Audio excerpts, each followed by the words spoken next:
Isla Solitaria. Koji Suzuki. Audiocuento editado por Juan Pablo Flores Montaño. Para Cuentos Extraños. Weird Tales.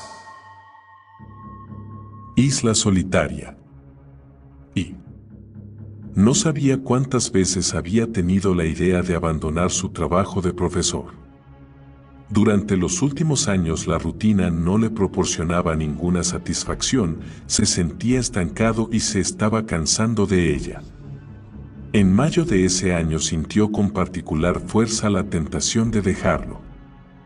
Sin embargo, después, cuando recibió la paga extra y las vacaciones de verano se acercaban, recobró las ganas de continuar durante un tiempo más en el mundo de la enseñanza. El año anterior le había sucedido lo mismo. En mayo pensó abandonar y en julio se animó de nuevo a aguantar un poco más. Las vacaciones de verano no existen solo para provecho de los estudiantes, sino que también sirven como cebo para retener a los profesores que tienden a cambiar de trabajo. Si no existiesen las vacaciones de verano, él habría abandonado sin ninguna duda hacía años. Esto estaba pensando Kensuke Suihiro mientras caminaba por el pasillo hacia la sala de profesores tras la última clase de la tarde. Habían pasado 8 años desde que se había incorporado a la enseñanza, lo que hizo nada más graduarse en una de las universidades estatales de Tokio. Su universidad fue la precursora de una institución educativa encargada de la formación de maestros y tal vez por eso, muchos de sus compañeros de clase obtuvieron un puesto. Fruto de las influencias de ese entorno, Kensuke se encontró enseñando sin apenas darse cuenta. Cuando se disponía a dejar un montón de cuadernos en su escritorio de la sala de profesores, Kensuke vio una nota escrita a mano de forma apresurada. Te ha llamado el profesor Sasaki de la escuela secundaria Hosai. El profesor Sasaki. El nombre le despertó un grato y emocionado recuerdo. Se trataba de su apreciado maestro y mentor. Había ocurrido hacía años, en una escuela secundaria de Tokio que fue el primer destino de Kensuke. Sasaki era el tutor de su curso. Como también era profesor de ciencias, al igual que Kensuke, le enseñó mucho sobre ciencias naturales en general y lo apoyó en incontables ocasiones en lo profesional y en lo personal. Sasaki tenía un original método de enseñanza que buscaba desarrollar el potencial de los alumnos a través de la experimentación de los fenómenos naturales, en lugar de llenar solamente sus cabezas de conceptos. Organizaba salidas con sus alumnos para cazar mariposas en los lugares pantanosos de las montañas o para observar cometas durante la noche. La pasión de Kensuke por la enseñanza había comenzado a desvanecerse cuando dejó de ser colega de Sasaki. El simple hecho de que Sasaki, con su personalidad única, se hubiera trasladado a otra escuela bastó para que Kensuke se desmotivase. Ya habían pasado 5 años desde entonces y, en los 3 últimos, su relación se había reducido a un intercambio de felicitaciones en Año Nuevo y poco más. Por consiguiente, la noticia de la llamada de Sasaki lo hizo más feliz que ninguna otra cosa. Kensuke descolgó el auricular de inmediato, marcó el número de la escuela secundaria Hosai y preguntó por el subdirector. Sasaki acababa de ascender como resultado de la habitual reestructuración del personal en primavera. 5. Soy Kensuke Suihiro. Tan pronto como dijo su nombre, Sasaki contestó con voz profunda. Hey, soy yo.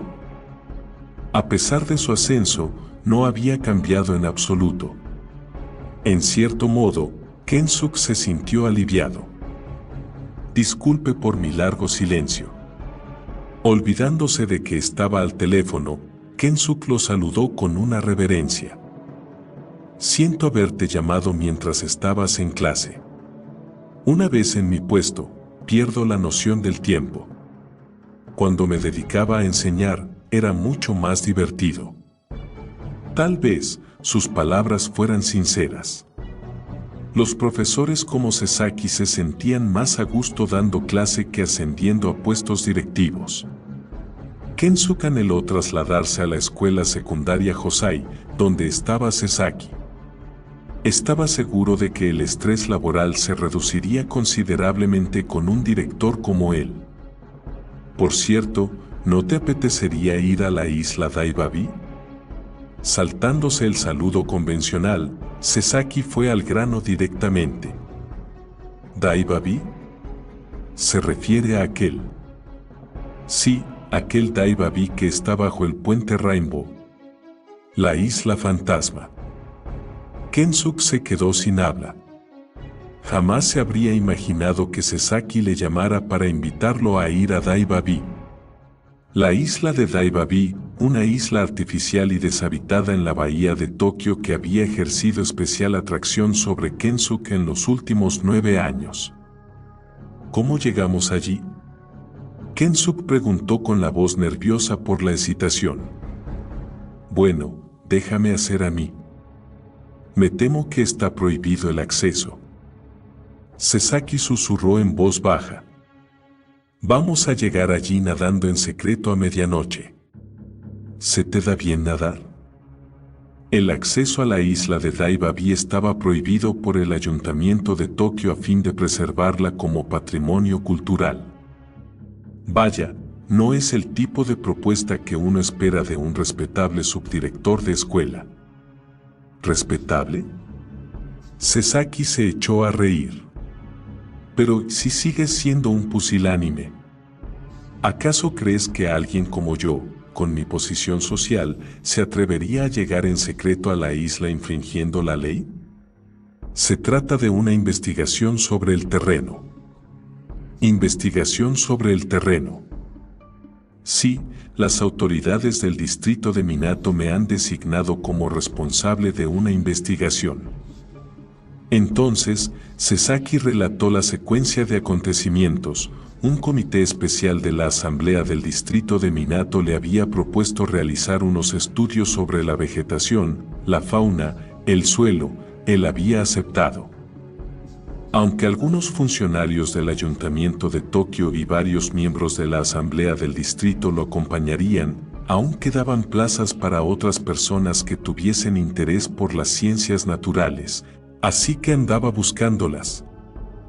Seguramente si le hubiese contado ese hecho a Kensuke desde el principio, le habría evitado el desconcierto, pero ese era el estilo habitual de Sasaki, sorprender primero al oyente y luego explicarle las cosas para revelarle el secreto. ¿Y cuándo será? Preguntó Kensuke al terminar de escuchar la explicación. Entonces, ¿te animas, no?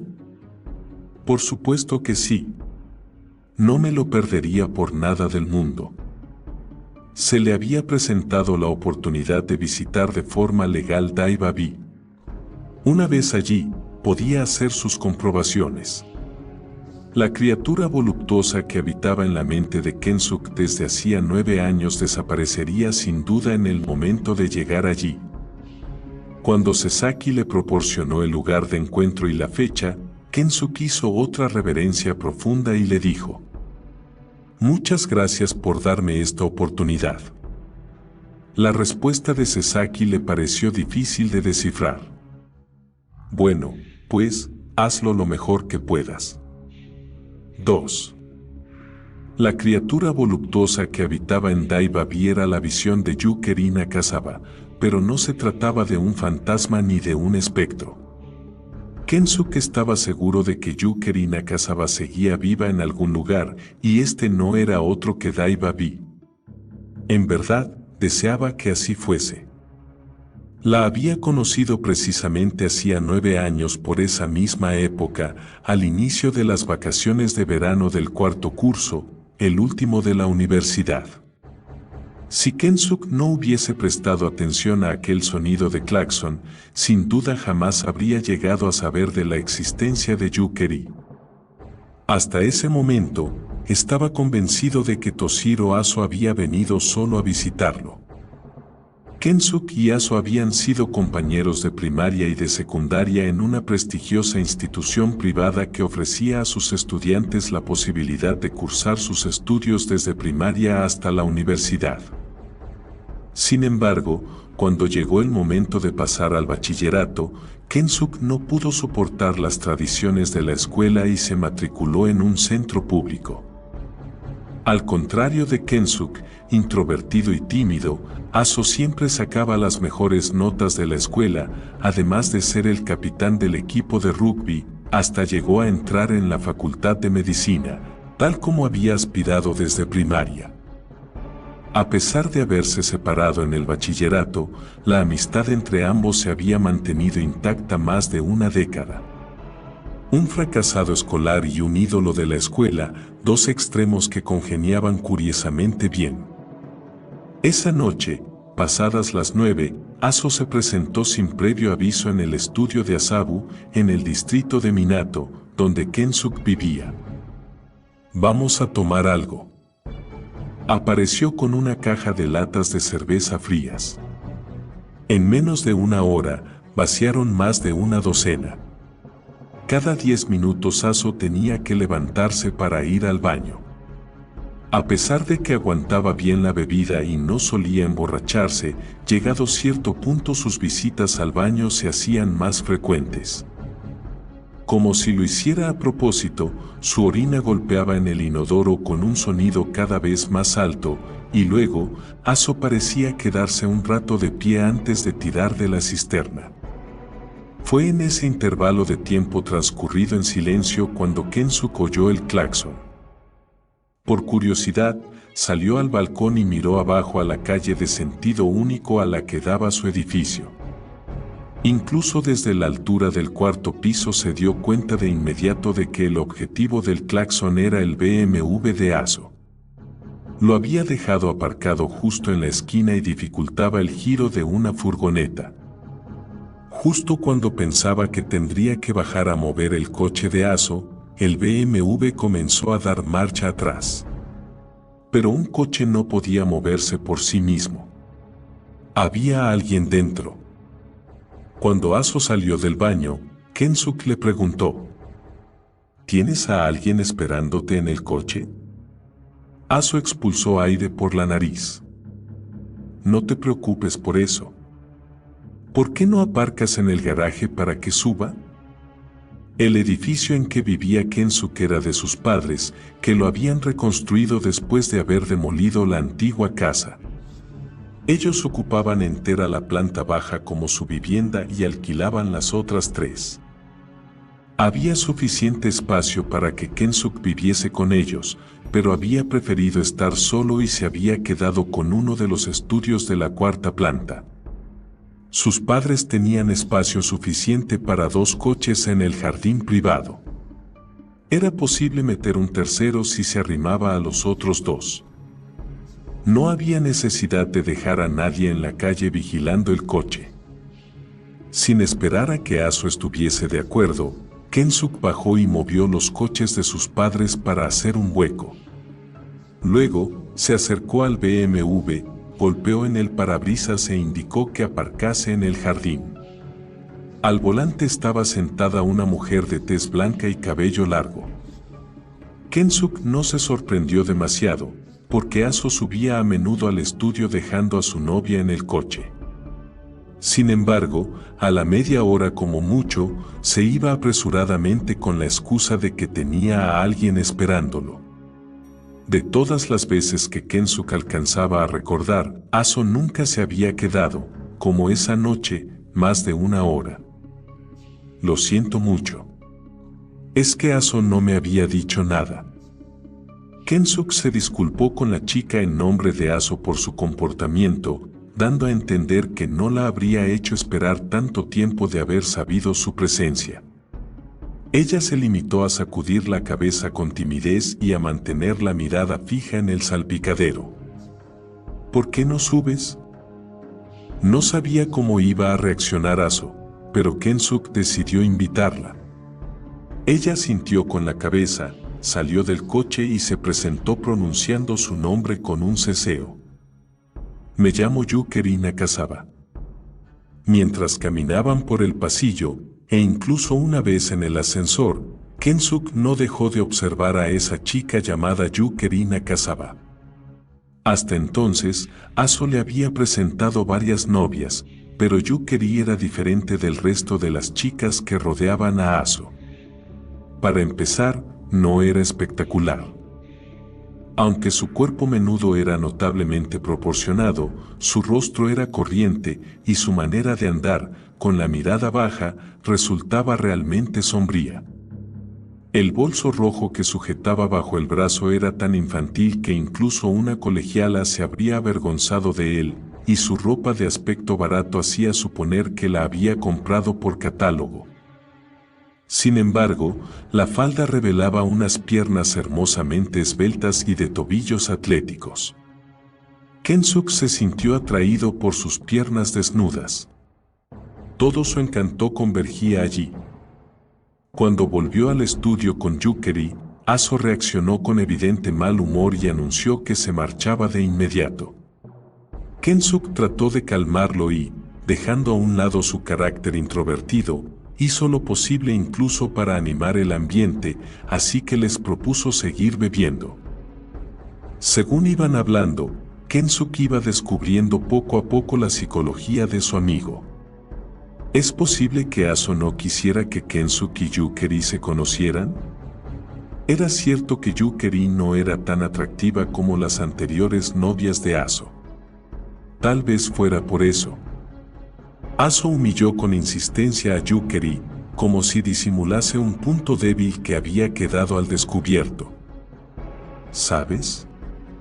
Esta ni siquiera ha terminado el bachillerato, ¿a que no? Es tonta. Es natural que no pueda mantener una conversación con nosotros. Encima está metida hasta el cuello en una secta extraña. En realidad, no quiero presentarle a nadie una chica como esta.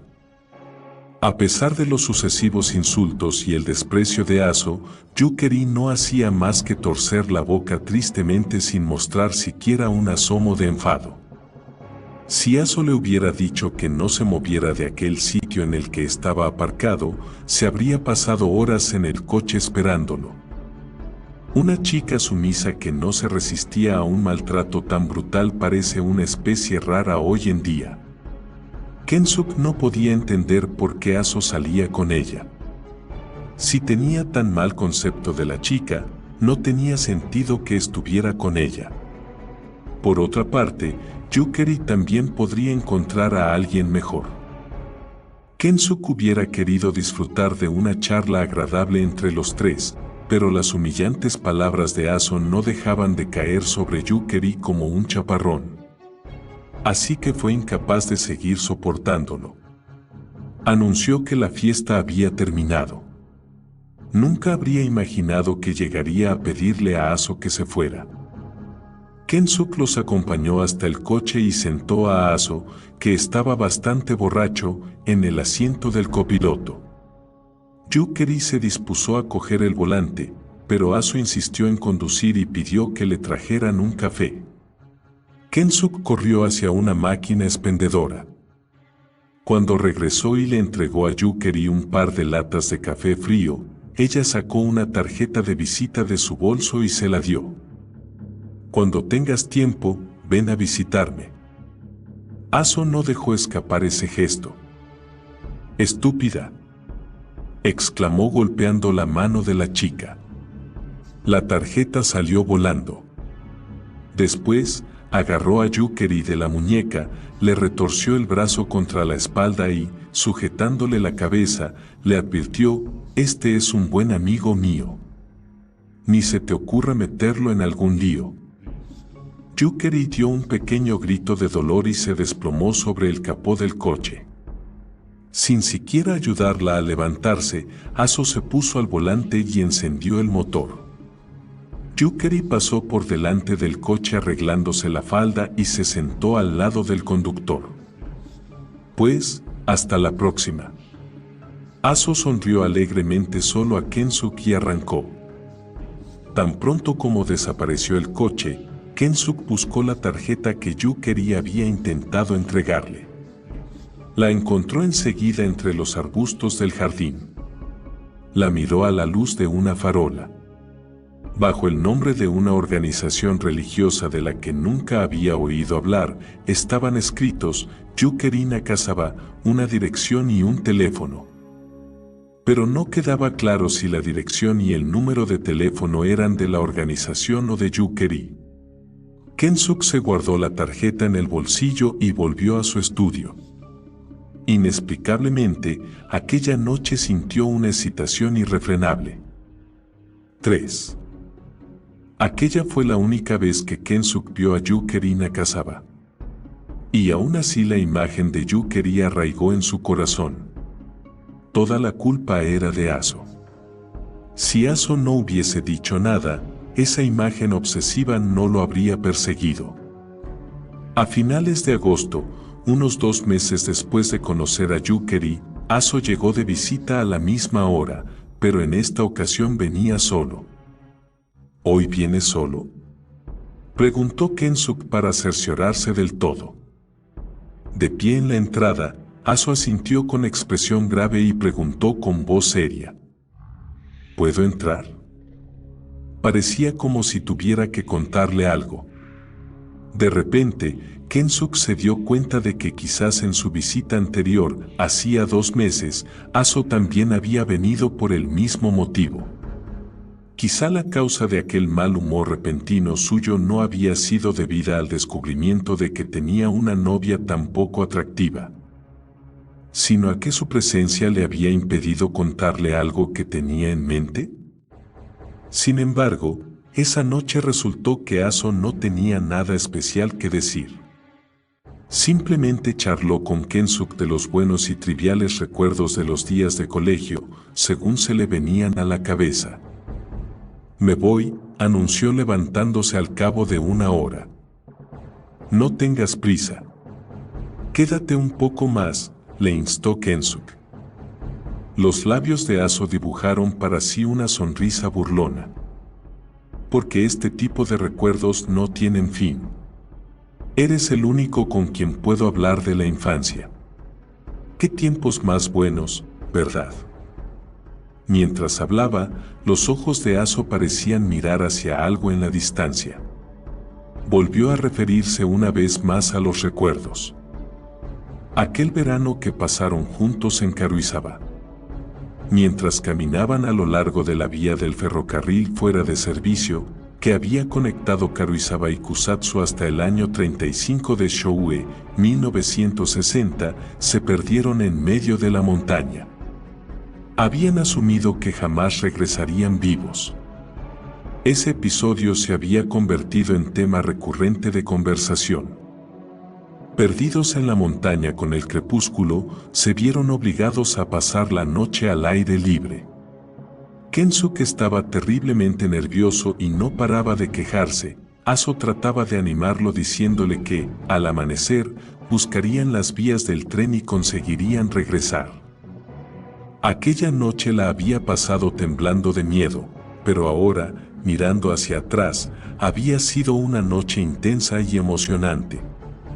Su amistad se había forjado precisamente por haber compartido aquella experiencia.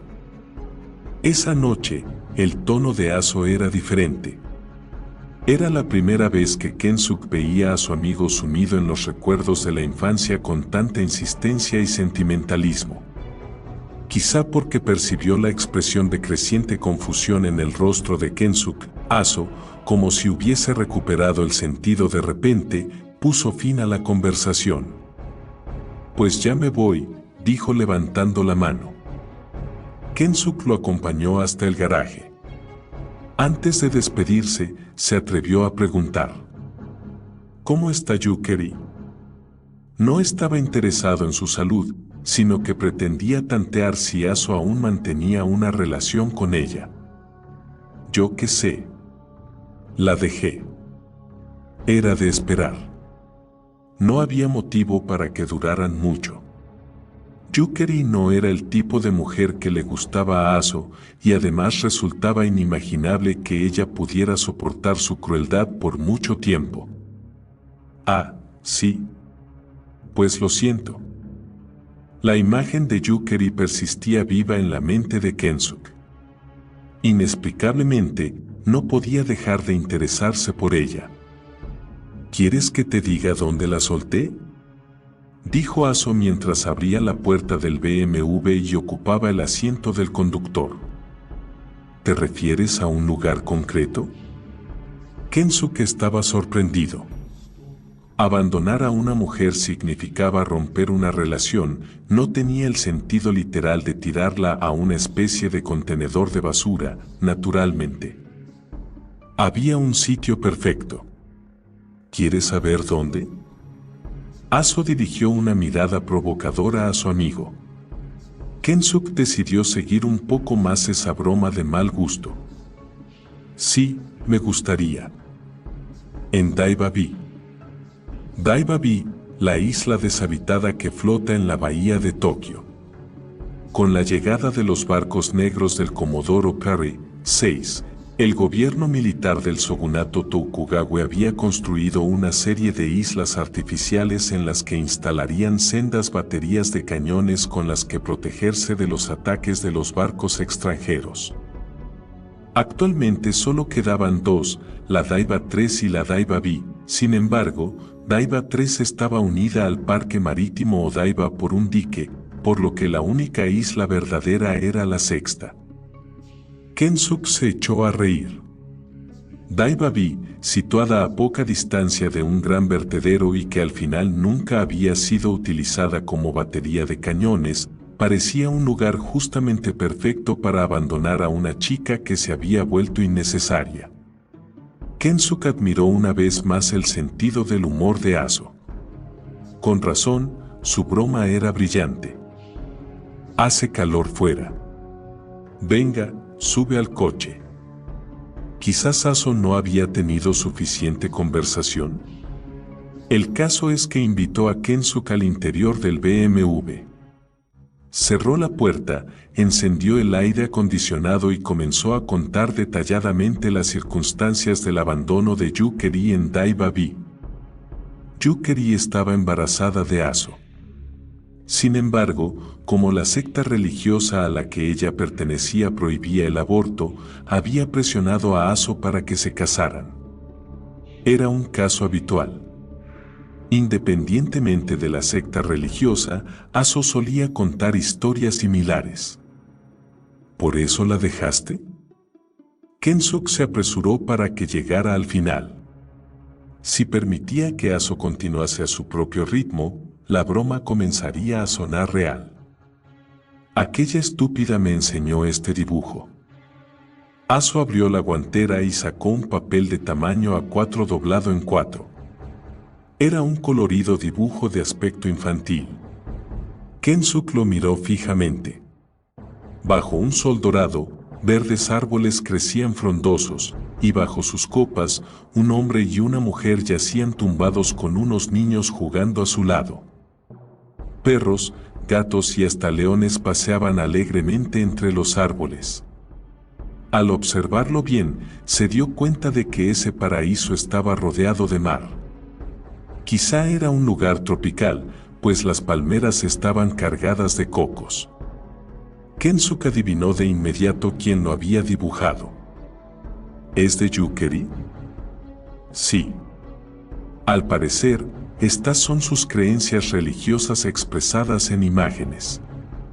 Paz, tranquilidad, sin enfermedad ni vejez, solo la vida eterna.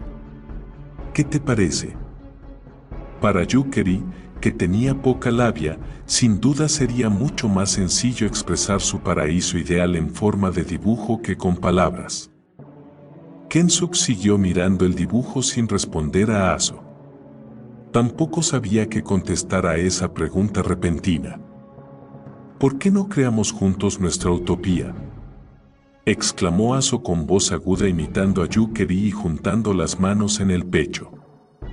Después, acercó rápidamente la cara hacia Kensuke y prosiguió: en mis 23 años de vida, jamás he estado tan cabreado. Ese idiota no tiene la menor idea de lo insoportable que es vivir eternamente. ¿Qué hay de malo? Cada uno tiene su propia forma de pensar, contestó Kensuk en defensa de Yukari. Está mal. Trató de obligarme a creer en ese idealismo absurdo. ¿Por eso la abandonaste en Daibabi? Pues sí, merecía un destierro. ¿No te parece que es un castigo apropiado? Si quiere crear una utopía, que lo haga sola. Pero está prohibido ir a la isla. Fuimos en un bote a medianoche. Al parecer, Yukari no sabía que estaba prohibido acceder a Daibabi, así que no mostró ni un asomo de inquietud por aquella aventura nocturna. Incluso fue ella quien se encargó de inflar el bote que Aso había traído en el coche y de remar hasta su destino. Yukari estaba dispuesta a seguir a Aso ciegamente allá donde fuese. Nada más llegar a la isla, Aso dejó inconsciente a Yukari con cloroformo y la abandonó allí. Lo relató todo con absoluta frialdad.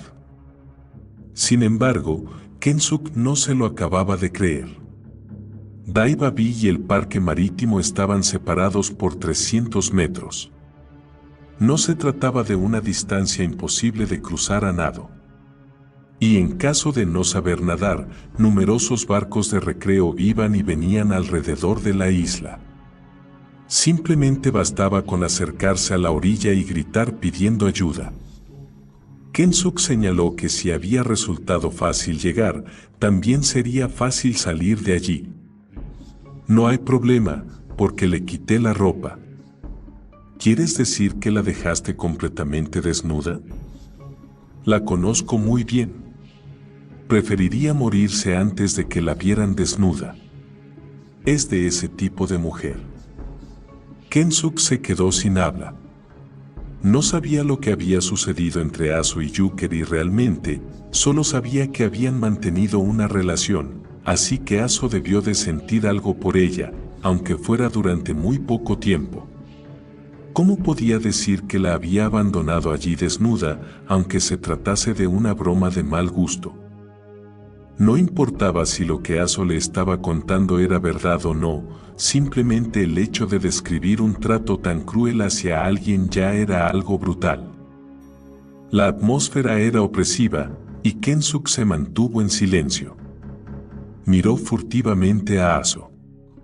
Parecía que quería decir algo, pero cada vez que lo intentaba, acababa tragándose las palabras. Ya va siendo hora de irme. Aso cambió de punto muerto a primera y quitó el freno de mano. Kensuk, después de abrir la puerta, le hizo una última pregunta. ¿Cuándo te deshiciste de Yukari? Creo que fue durante la festividad de Obon, 7. La ciudad estaba prácticamente desierta y apenas había gente. Obon, es decir, hacía unos 10 días. Kensuk salió del coche y se acercó al asiento del conductor.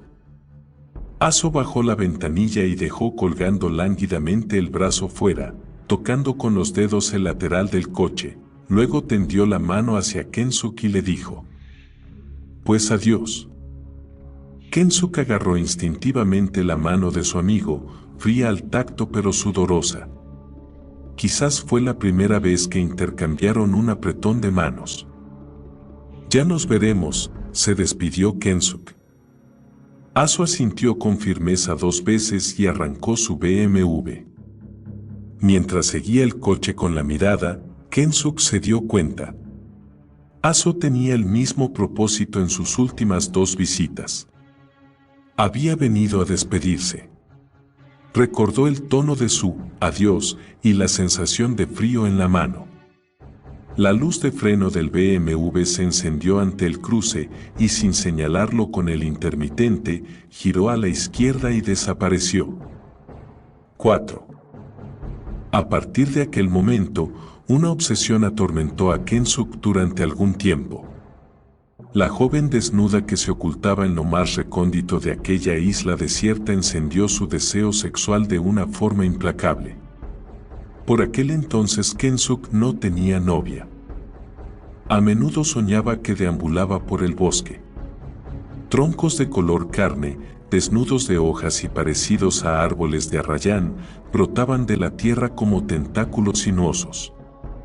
A medida que caminaba entre los árboles, las ramas curvadas se enredaban en su cuerpo y lo hundían bajo tierra.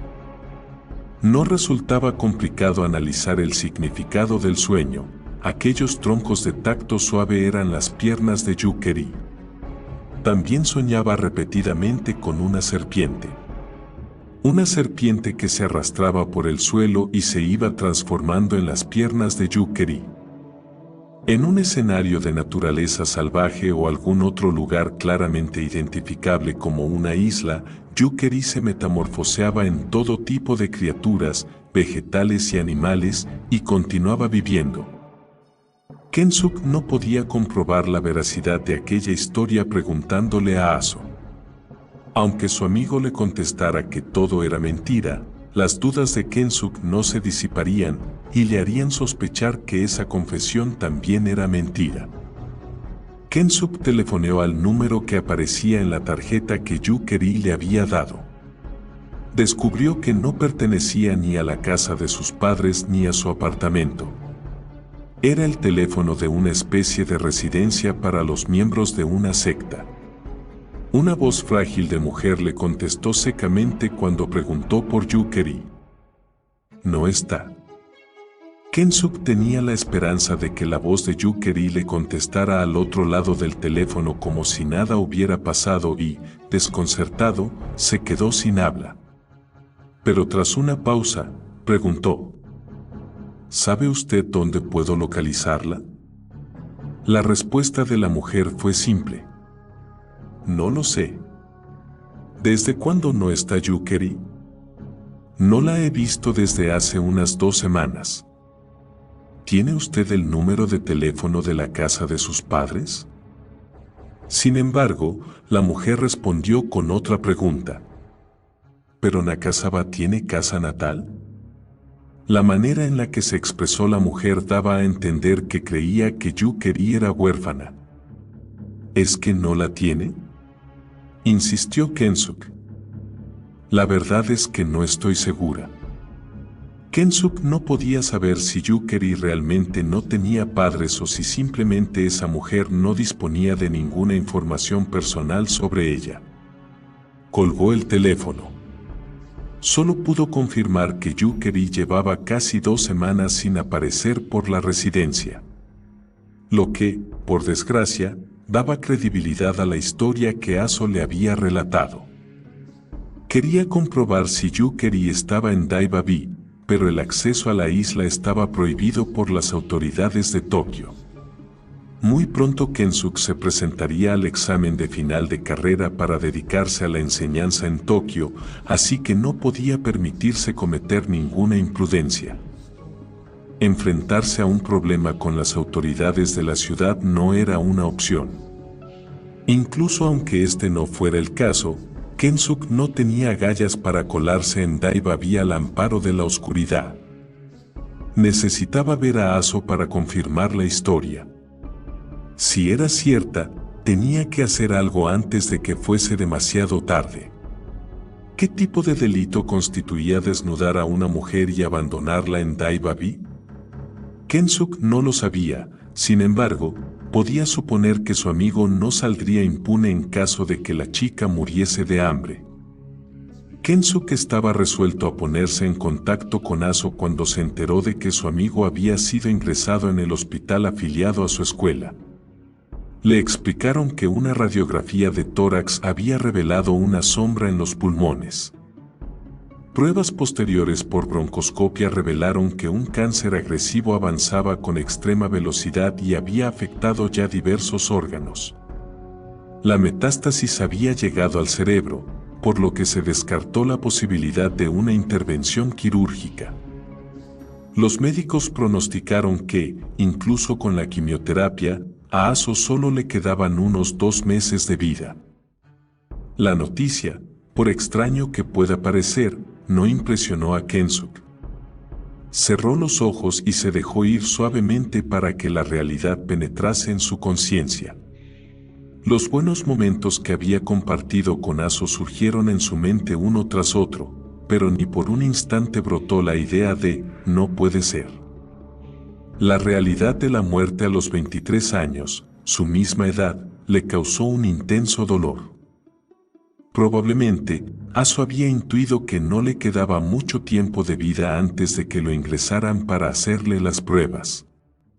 Y por eso aquel día había ido a su casa a decirle adiós. Ahora su comportamiento cobraba sentido. Al igual que Aso había intuido su muerte, Kensuk también presintió que los días que le quedaban a su amigo eran contados y tenía que mentalizarse de que tarde o temprano recibiría una noticia como esa. Al cabo de unos 10 minutos de haber digerido la terrible realidad, de repente, Kensuk rompió en un sollozo.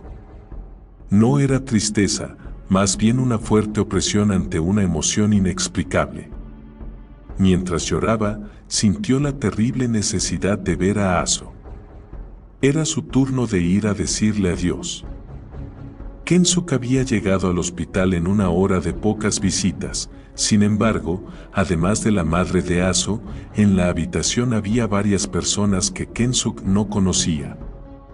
Aso estaba acostado en la cama y a duras penas podía mantener una conversación.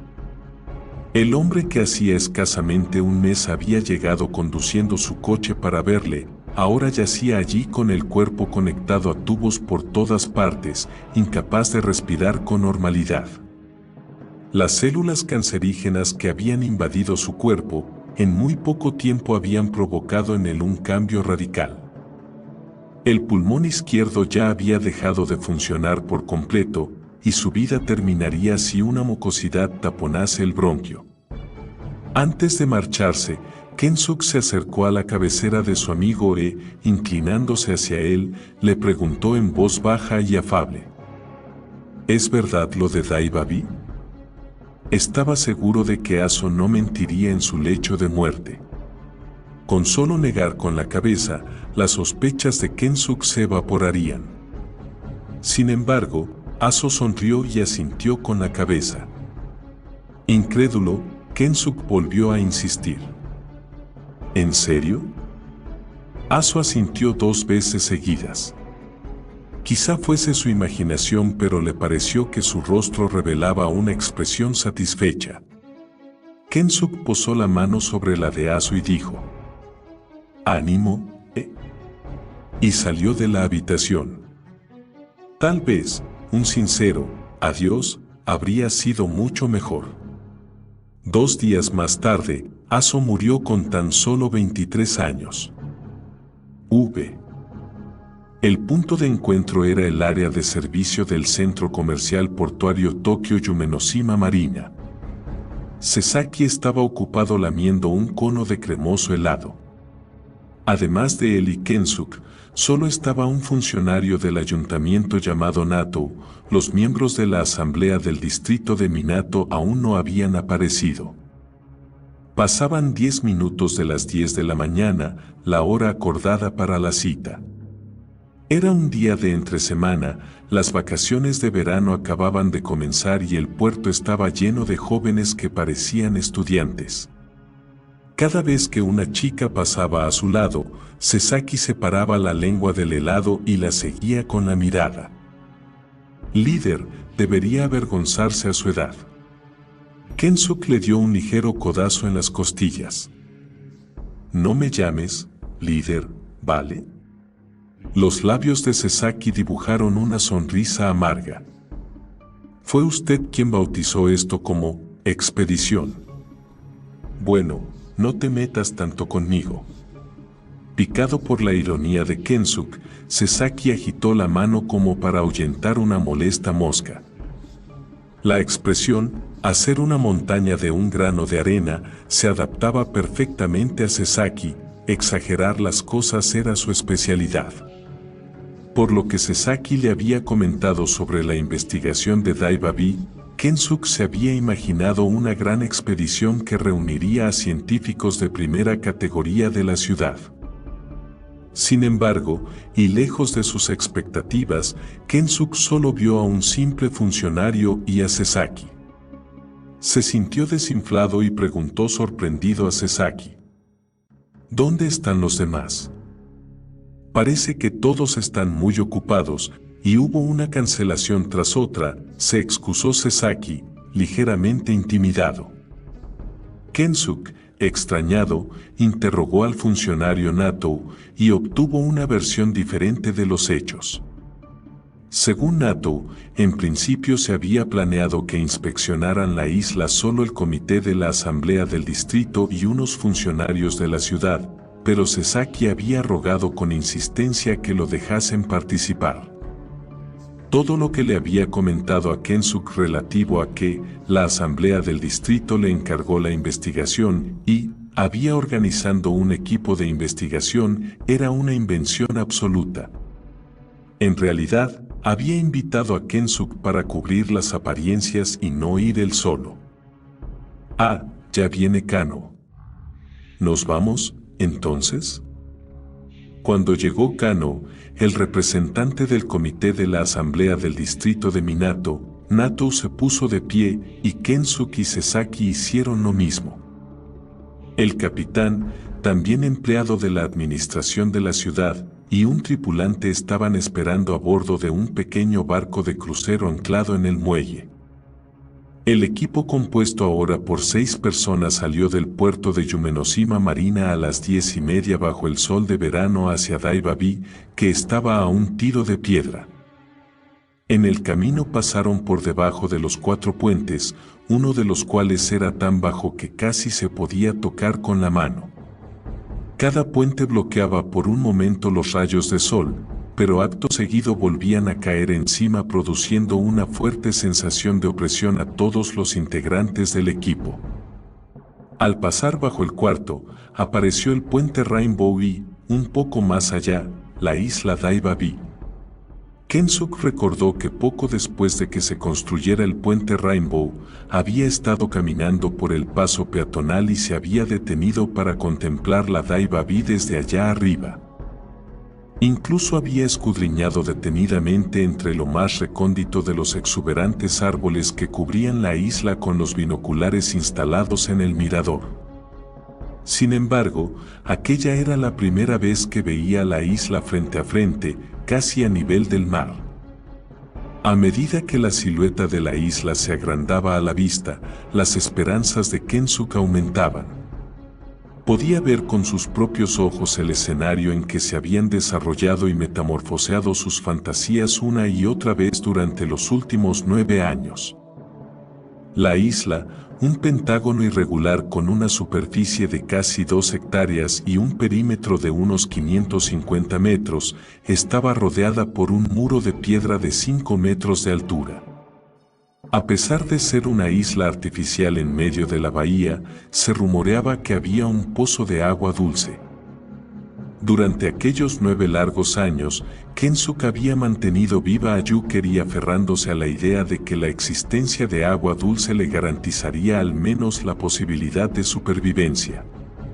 Sabía que era una ilusión absurda. No había podido olvidar la expresión de extraña satisfacción en el rostro moribundo de Aso. ¿Acaso su cerebro devorado por el cáncer había sucumbido a su propia mentira? ¿O acaso, aferrado a la esperanza de una vida después de la muerte, había fusionado la idea del paraíso con la imagen de aquella isla desierta? Una gran bandada de gaviotas volaba en círculos alrededor del barco, tal vez en busca de comida. De repente, las gaviotas que volaban a ras del agua se elevaron rozando la Daibabi. El barco comenzó a acercarse al muelle de la isla como espantando a las gaviotas. En comparación con Sasaki, equipado con una máquina de fotos, una cámara de video y un cuaderno de dibujo, Kensuke apenas traía nada, a excepción de un par de botas de agua. Así que se cambió las zapatillas deportivas antes de desembarcar. Cuando Sasaki saltó al muelle, gritó: «No ha cambiado nada desde la otra vez». Sorprendido, Kensuke le preguntó: «¿La otra vez? ¿Ha estado usted aquí antes?» «Una vez hace 10 años acompañando a un grupo de investigación como este». «10 años». Sasaki había visitado la isla un año antes de la muerte de Aso. Mira esto. Sasaki señaló un estrecho resquicio en el dique sobre el que se proyectaba la oscura sombra de los árboles y, justo enfrente, justo a la orilla del agua, lo que parecía una especie de perejil crecía en abundancia. ¿Será perejil?, preguntó Kensuk. No, es una especie de angélica, señaló Sasaki. Se llama acitaba. Una planta muy común en la península de Izu. Debe de haber llegado de muy lejos. Está igual que hace 10 años. Sasaki sentía admiración por la fuerza vital de la planta, por sus semillas que habían llegado a saber desde qué costa, unas semillas que habían echado raíces y crecían vigorosas. Sasaki no podía dejar de repetir que lo más sorprendente de Daibabi era la variedad y la cantidad de semillas que llegaban hasta allí.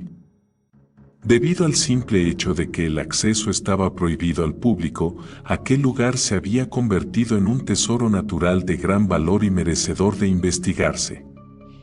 Natou y Kano propusieron comenzar el recorrido por la isla a lo largo de la orilla, pero Sasaki mostró su intención de entrar en su interior de inmediato. Al final, decidieron dividirse en 2 equipos, y Kensuk optó por acompañar a Sasaki. El capitán y el tripulante se quedaron en el muelle. Cada equipo, Kano y Natou bordeando la isla y Sasaki y Kensuk adentrándose en ella, se llevó un walkie-talkie. Apenas había 100 metros de lado a lado, así que si alguien gritaba, los demás podrían oírlo fácilmente, pero ya que habían traído los walkie-talkie, ¿por qué no usarlos? Nos vemos luego, entonces. Natou y Kano saludaron con la mano, subieron al dique y emprendieron el camino. Sasaki y Kensuk se abrieron paso entre el follaje de Angélica adentrándose más y más en las oscuras profundidades. Cada vez que encontraba una planta interesante, Sasaki le sacaba fotos, la grababa en video y hacía un bosquejo.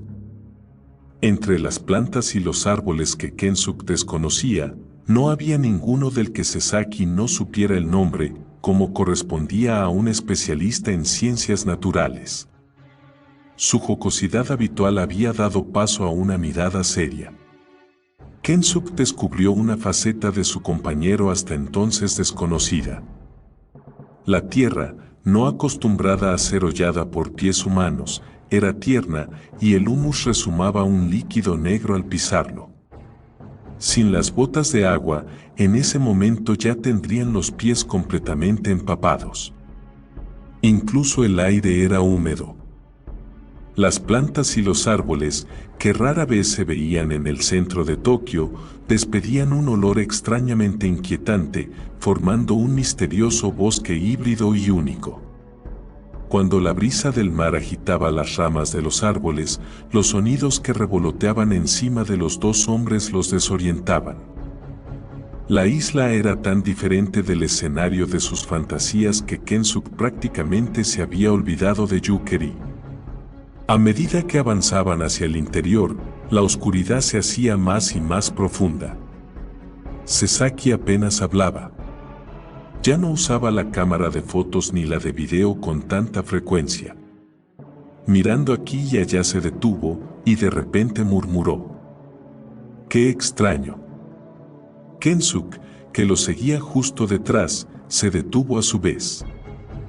¿El qué?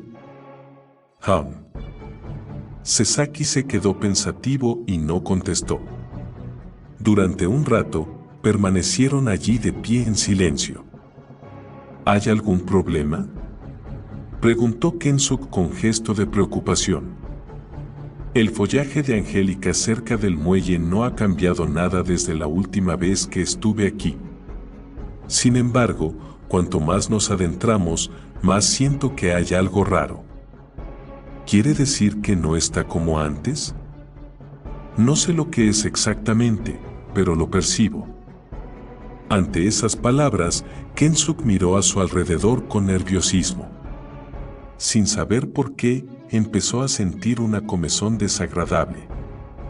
Durante la era Taishō y el inicio de la era Showa, entre 1910 y 1920, la Daiba-bi se tenía por una suerte de isla encantada.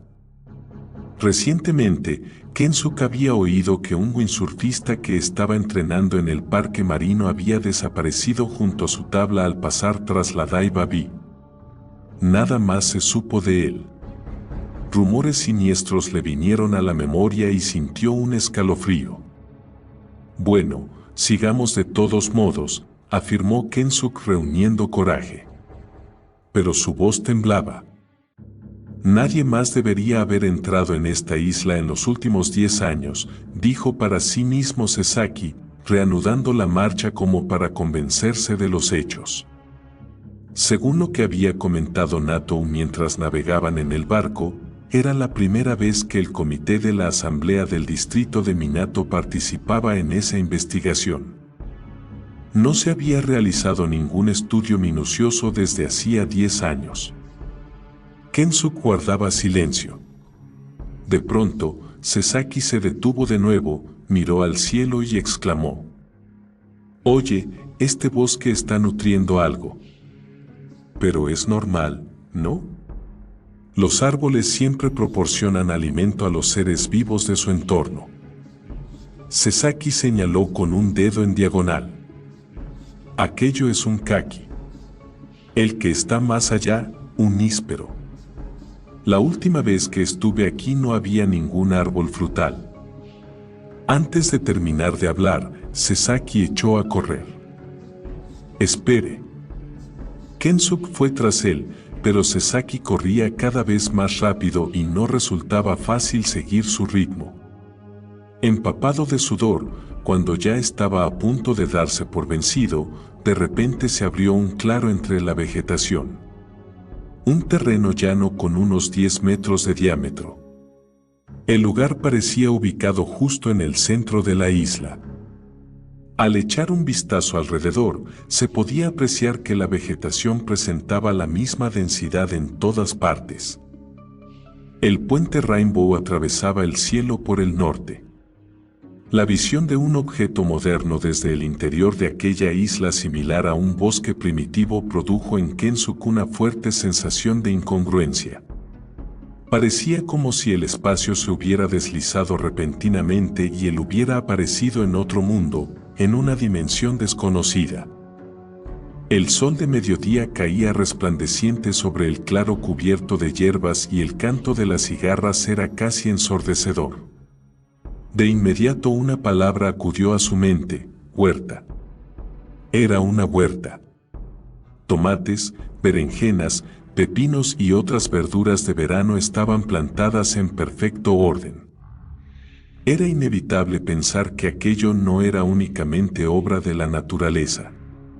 Alguien había plantado esas hortalizas con un propósito específico, sus semillas caídas en la tierra no habían brotado espontáneamente. Kensuke y Sasaki se miraron en silencio para confirmar su pensamiento. «Mira allí». Sasaki hizo un gesto con la barbilla para indicar el borde oriental del descampado. Unas tablillas de madera sobresalían de un montículo de tierra. Cuando se acercaron a echar un vistazo, descubrieron que había inscripciones en tinta negra. A duras penas se distinguían 2 caracteres, sur, y un nombre, el resto había sido borrado en su totalidad por el paso del tiempo. ¿Por qué estaban allí esas tablillas? ¿Acaso habían llegado a la orilla traídas por las olas? Pero, entonces, ¿por qué estaban clavadas tan firmemente en el suelo? ¿Qué le parece?, preguntó Kensuke. La forma del montículo bajo las tablillas evocó en las mentes de Sasaki y Kensuke la misma idea. «Se mire como se mire, es una tumba», respondió Sasaki.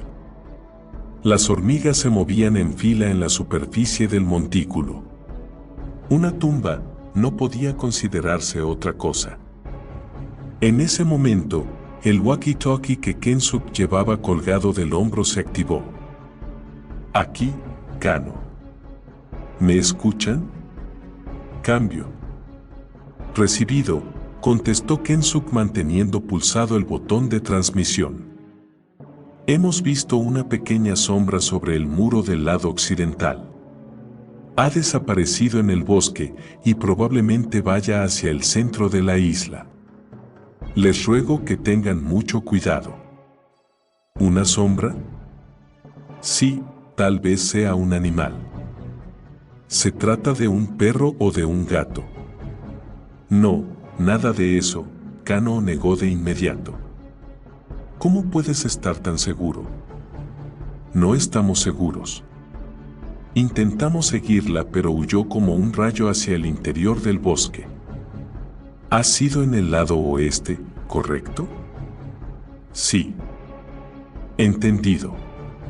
Cambio y corto. Al finalizar la comunicación, Kensuk miró a Sasaki a la espera de su decisión. Vámonos. Sasaki se dirigió al bosque por el lado oeste, en dirección al lugar por el cual, según sus compañeros, la sombra había desaparecido. Kensuk lo siguió. Se detuvieron al borde del descampado y, con sumo cuidado para no hacer ruido, atisbaron el interior a través de los árboles. Aunque no oían nada aún, la sombra debía de estar avanzando ante sus ojos hacia ellos. Kensuk contuvo la respiración y esperó. Se quedó medio agachado. Un mosquito zumbaba ante su nariz. Si permanecía inmóvil, los mosquitos le acribillarían las zonas de piel descubierta. Mantenerse en esa postura mientras mecía el cuerpo con pequeños movimientos para ahuyentar a los mosquitos resultaba agotador. La hierba entre los arbustos pareció agitarse ligeramente. Una presencia se aproximaba sacudiendo las ramas con un murmullo. De repente, algo pequeño y oscuro saltó ante los ojos de Kensuk, quien, justo en ese mismo instante, se encontró tendido boca arriba en el suelo, desconcertado. Algo se había estrellado contra su mandíbula y casi le había hecho perder el conocimiento. Sin embargo, sus manos agarraron instintivamente el objeto agresor. Un rugido como de bestia surgió junto a su oído e inmediatamente sintió un dolor agudo en el brazo. No tenía ni idea de lo que estaba sucediendo. Notó un peso que le oprimía el pecho y, cuando la presión desapareció, abrió los ojos. Vio a Sasaki bajo la intensa luz del sol abrazando firmemente a una pequeña silueta que sacudía con desesperación sus extremidades. La criatura que Sasaki había apartado de Kensuk era un niño de unos 7 u 8 años. Kensuk se incorporó y se quedó completamente atónito. El niño se quejaba, no con palabras, sino con gritos de animal salvaje. Su tono contenía una protesta desesperada, pero resultaba absolutamente incomprensible. Kensuk sintió pavor.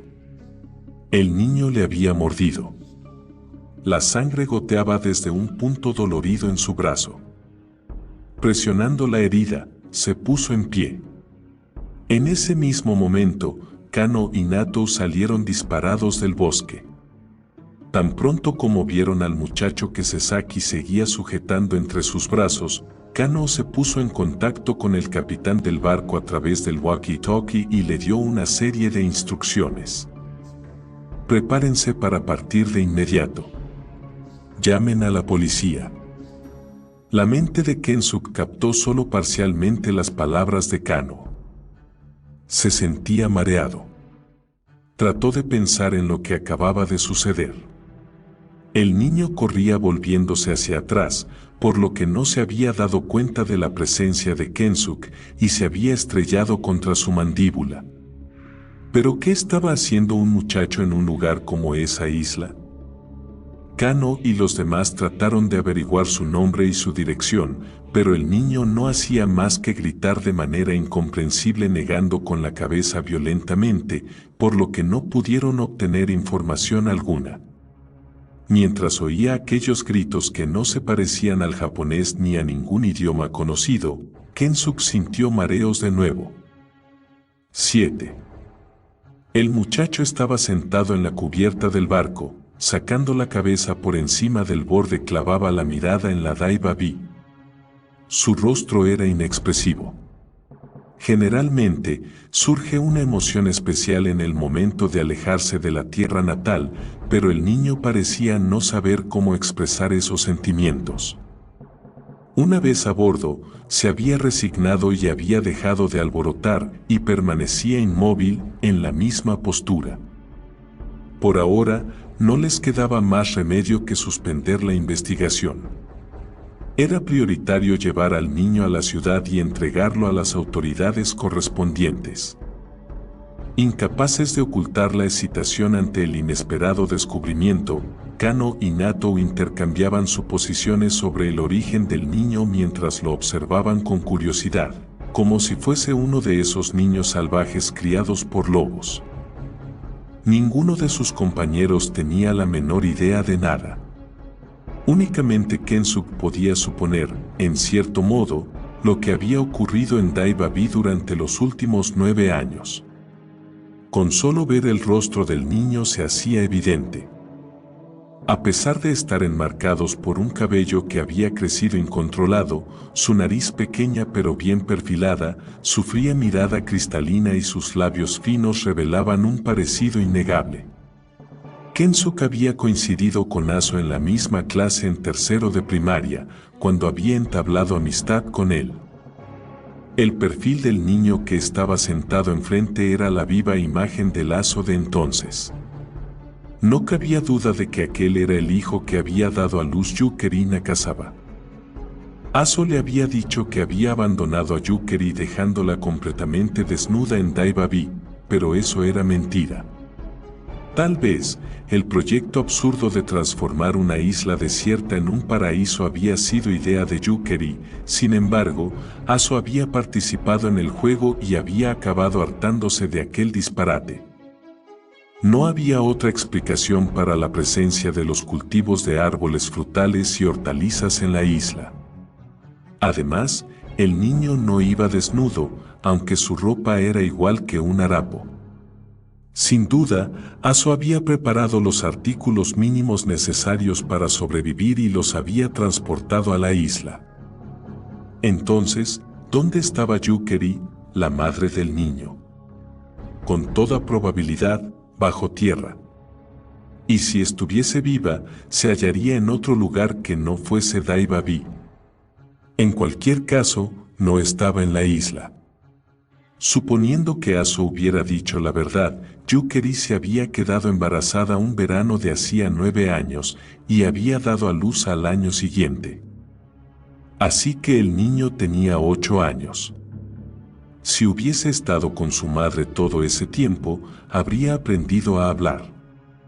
Probablemente, antes de cumplir los 5, había perdido a su madre, y a lo largo de ese tiempo de vida en soledad fue olvidando lo poco que había aprendido de ella.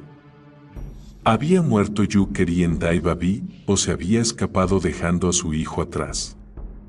La verdad saldría a la luz cuando removieran la tierra bajo las tablillas de madera. Kensuk intuía que Yukari descansaba en paz bajo aquel montículo. La expresión de satisfacción que había asomado en el rostro de Aso en su lecho de muerte, ahora, por fin, Kensuk la comprendía. Era una sonrisa para sí mismo, había conseguido dejar en secreto su semilla en un rincón de la tierra. La fuerza que hace que las semillas depositadas en la tierra germinen no se limita a las plantas. La prueba estaba en ese momento ante los ojos de Kensuk. El muchacho se dio cuenta de que Kensuk lo observaba y sus miradas se encontraron. Sin embargo, el chico, sin inmutarse, volvió a dirigir la vista hacia Daiba Vi, que se iba haciendo más y más pequeña.